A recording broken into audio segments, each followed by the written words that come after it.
Selemani Mwalimu Gomez ni balaa, anahitaji tu muda na nafasi ndani ya Simba. Tanzania yote itamuimba. Natamani Tanzania ingekuwa kama Uingereza, namna ambavyo wamekuwa na moyo mkunjufu wa kuwasapoti wachezaji wao wakizawa na kuwapa promo kubwa kuliko hata uwezo wa mchezaji. Ukweli ukimwangalia namna ambavyo anacheza Selemani Mwalimu, hakuna mshambuliaji ndani ya Simba Sport ambaye anafikia ubora ambao yuko nao. Uwezo wa kucheza kwenye eneo kubwa la uwanja, uwezo mkubwa wa kunusa hatari, ubora kwenye kumalizia nafasi, uwezo wa kubadilisha nusu nafasi na kuwa nafasi kamili, kucheza namba zaidi ya 1, 7, 10, 11 mpaka 9, uwezo mzuri wa kutumia miguu yote miwili, aina yote ya mipira anaweza kufunga, kichwa pamoja na miguu, kasi na nguvu, beki wawili mpaka watatu sio kitu kwake. Ukiangalia kwa aina ya washambuliaji ambao wako kwenye kikosi cha Simba Sports, utagundua Mwalimu ni bora zaidi ya wote.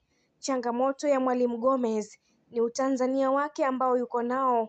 Huenda angekuwa anatoka nje ya mipaka ya Tanzania, angepewa nafasi kubwa kwenye kikosi.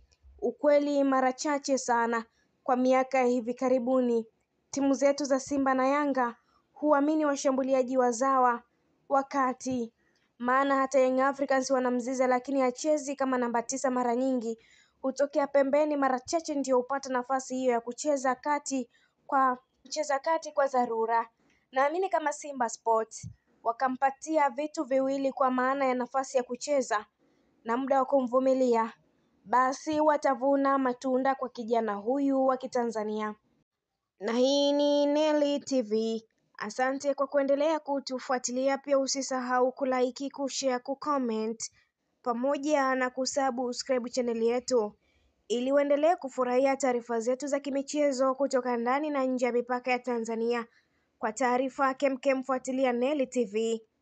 Allow notification kwa ajili ya kupata taarifa zetu pindi tunapoweka taarifa mpya kwenye channel yetu ya Neli TV. Nilikuandalia na kusomea taarifa hii ni mimi Sport Lady. Hadi wakati mwingine, kwa heri na uwe na wakati mwema.